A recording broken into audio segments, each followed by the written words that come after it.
What's going on, everybody? Welcome to After Prison Show, and today I want to share with you guys two crazy prison-related news stories, both pertaining to the use of fingerprints. In one story, fingerprints are going to be what ends up nabbing a guy who actually escaped from prison, and the other story involving the use of fingerprints being what would lead to a guy being set free after decades of his life had already been spent behind bars. And folks, something to keep in mind all the while as I share these stories with you guys, if you think about the use of fingerprints either being used to catch a guy or free a guy, that's probably something they would use a lot more commonly back in the day.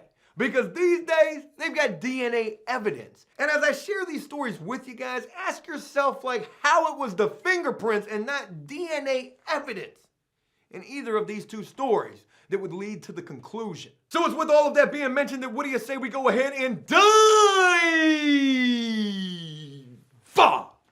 head first into this video. Whatever that little move was right there, do not ask me. I have no idea. That was a little skiing with a little swimming. I don't even know. That was probably horrible. Folks, this first story that I want to share with you, this is about as insane as it possibly gets. This story took place back in 1995 and involves a man who escaped from prison. Now, usually when you think about somebody who's going to escape from prison, they probably got a lot of time that they're serving. In this particular case, not so much. This guy was actually serving less time than I was sent to prison for. He was serving a 5-year prison sentence. And with the fact that this took place back in 1995, I don't know if it was 95 or 1997, but it was around that time frame when old law would be phased out and new law would come into play. And what exactly old and new law pertains to is the amount of time that an individual is going to serve on their prison sentence. Meaning that back in 1995, when old law was still a thing, a person with a 5-year prison sentence was only going to end up serving something like 3 years and some change, versus what they would serve now under new law, which again I think went into effect back in 1997, where on that same 5-year sentence a prisoner is going to serve 4.5 years. So it's crazy for me to think that back in 1995, when this dude escaped, he was only serving a little more than 3 years. And when you hear how much time this dude actually got once they caught him for escaping, and also how long this guy stayed on the run and what he did during that time, I gotta be honest with you, I've never heard anything like this before. 1995, what in the heck kind of a word is that? Wuhan prison escapee gets a year in prison. Folks, if you think it's crazy as it is that this guy who escaped in 1995 would only end up getting 1 additional year to serve in prison for escaping, wait until you hear how long this guy was on the run for. I've never heard of this before. In most all cases, when somebody escapes from prison, they're usually apprehended and caught again pretty damn quickly. I don't usually hear about somebody staying on the lam for anything longer than 2 or 3 weeks at the very most. However, in this case, a 55-year-old man pleaded no contest Tuesday to breaking out of a Waupun prison 24 years ago. This man stayed on the run for 24 years. Folks, ask yourself this. If, for whatever crazy, unbelievable reason, you yourself escaped from prison and you were only serving a little bit more than 3 years, and you would end up staying out for 24 years, what exactly would you do? What would you do, and how would you go about trying to ensure that you were able to stay out for that long? What the hell would you do for damn near a quarter of a century? Robert Camacho was sentenced by a Dodge County Circuit judge to 1 year in prison to be served in addition to the remainder of his previous sentence. Camacho is currently serving time on the original 5-year sentence at Kettle Moraine Correctional Institution. He will be incarcerated until at least 2021 and will be on extended supervision until 2023. This story goes on to say that this guy was nabbed when his fingerprints were processed as a part of a security check while attending a military function recently. What the hell was this guy doing at a military function? Was that a part of his bucket list? 24 years I've been free. I done did everything on my bucket list except attend a military function. I swear, they got to be the dumbest people in the world. They couldn't find me for damn near a quarter century. Tell you what I'm gonna do. Tomorrow they got a military function taking place downtown. I'm attending that. I'm like a regular civilian out here now. They don't even think of me as an escapee anymore. I bet you they ain't even looking for me no more. And you know, I wonder if that's true. I wonder how long they actually looked for this guy and when, because I'm sure they did at some point. Had to give up. The fact that this man was only serving a little more than 3 years and decided to escape, that ain't make no sense.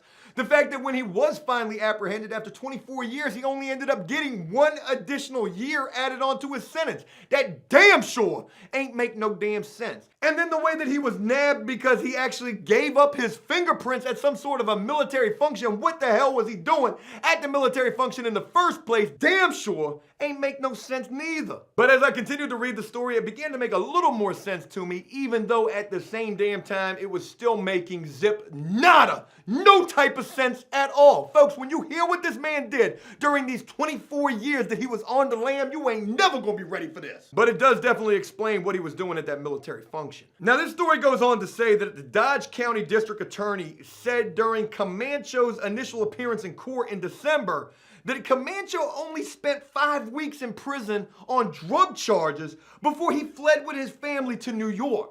They sentenced this man to 5 years. He only spent 5 weeks locked up before he had him a prison break. They should have cast that dude on the show, because he sure enough lived it for real. Camacho assumed his brother's name and enlisted in the Army.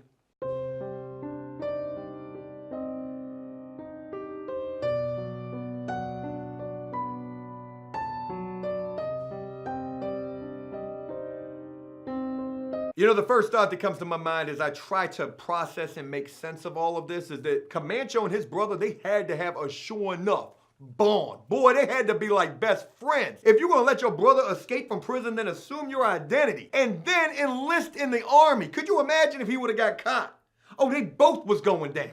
That was a major risk for the brother to take. And then think about this. How the hell did this dude enlist in the Army? I know this took place back in 1995, but we ain't talking about Fred Flintstone type of time right here. You mean to tell me that they didn't check his fingerprints or nothing when he enlisted back then?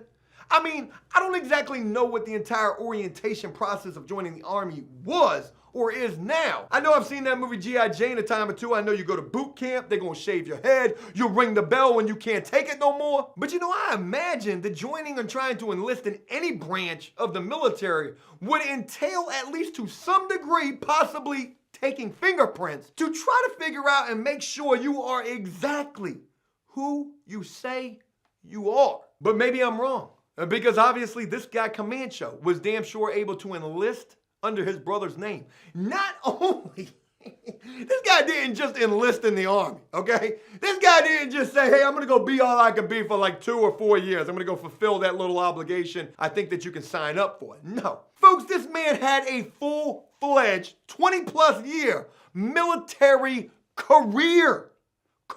Folks. This guy was in the military so long, it was just 2 years prior, 2 years ago, that he retired. Like, you can't even make this type of stuff up. So even though all of that makes absolutely zero sense right there, it does make a little more sense why this guy was attending this military function. And you know, I think to myself this.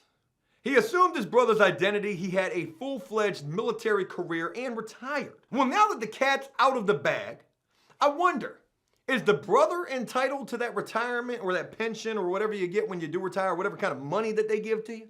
I wonder if the brother's gonna get that or if all of that just goes away. Now, you know, there's one final thing that I want to throw into this particular story, and that is the fact that this guy only received an additional year. He is gonna have to serve the remainder of time. He only did 5 weeks on that initial 5-year sentence, which back then would only be a little more than 3 years. And now it's gonna be almost 5 years, then tack on that additional year for the escape. But it makes more sense to me now why he did only receive that additional year. I mean, while out there in the free world as an escaped fugitive, this man did become a productive member of society. And you know, think about this. Think about when this guy first initially went to court. As he was facing this drug charge, trying to fight this, maybe he told the judge, hey judge, listen to me. If you give me just one more chance, I promise you I'm gonna get out there and I'm gonna do the right thing. I will do the right thing, judge, just give me one more chance. 5 years? You want to sentence me to 5 years? I just told you I would do the right thing. Camacho was damn sure not trying to hear none of that, and he proved to them people. I told y'all, if y'all would have gave me one more chance, I would have done the right thing. Instead, I stayed in prison for 5 weeks, I escaped, I joined the military, I served 20 plus years in the military, retired 2 years ago. Told you I'd do the right thing. Y'all ain't want to believe me though. And again, it's just crazy to think that it was fingerprints that would ultimately lead to this guy getting caught. Folks, this next story is nowhere near as humorous. This is a lot more real. This story is just as crazy as the first story, but a complete polar opposite. Fingerprint match clears man after 36 years in prison following some really bad charges. Folks, I want to introduce you right here to Archie Williams. This is a man who first got arrested back in 1982, the year that I was born in. A man who first got arrested and was sentenced to life in prison for, again, some really bad charges. And back during the time when this crime was first committed, they definitely didn't have any type of DNA evidence. And what it would be that would ultimately lead to this guy Archie Williams getting arrested and then sentenced to life would be the victim who identified this guy after looking at his picture for the 4th time, saying that it was him. Archie Williams' family testified saying that this dude was asleep at his house when all of this took place. And the story also goes on to say that during the initial investigation of this crime, there were multiple sets of fingerprints that were left behind at the crime scene. And none of those fingerprints would end up matching those of Archie Williams. So they've got all of these fingerprints at this crime scene. None of them belong to this guy, but because the victim said that it was him, oh, trust and believe, that was all they needed back then to convict this dude. Archie Williams first gets arrested back in 1982. It would be in 1995, the same year where the guy from the first story escaped from prison, where he would write to this organization known as the Innocence Project, an organization aimed at trying to help people who were wrongly convicted. Back in 1995, when Archie Williams first wrote to this organization, he was 35 years old. It would be in 2019 and at the age of 58 years old, just a few days ago, where this guy finally was able to walk free after those convictions had finally been vacated, stating he wasn't the guy. And folks, the reason why these charges against Archie Williams were vacated was because it was just a couple of months ago when they finally decided to run all of those fingerprints that were left back at the crime scene through an FBI database for fingerprints, and lo and behold, they got a hit. The fingerprints lifted and taken from the scene led to the identification of another man, Stephen Forbes, who had confessed to multiple horrible charges after a 1986 arrest near the location of the crime for which Archie Williams was convicted. And this guy, Stephen Forbes, who had earlier admitted to doing all sorts of horrible things out there, whose prints were actually at the crime scene and was already locked up on these type of charges, where he was first arrested right around the corner from where this crime that Archie Williams served 36 years in prison took place at. This guy died in prison back in 1996.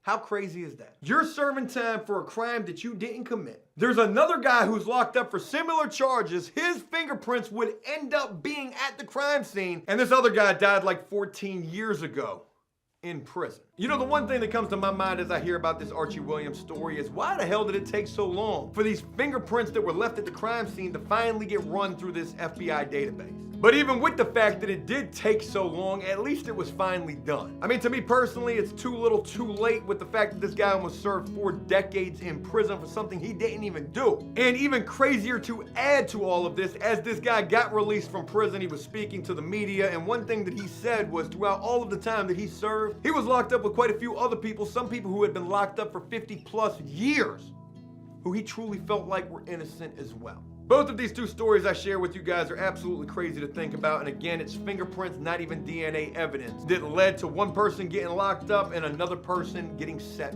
free. But with all of that, I really want to know what you guys think about both of these stories. Hey, look, that's it. I hope you guys enjoyed this video, and if you did so, please leave a like and a comment, letting me know exactly what you thought about this. As always, until next time, enjoy life, the free world. Never take a moment for granted, and make the most of every day. Peace!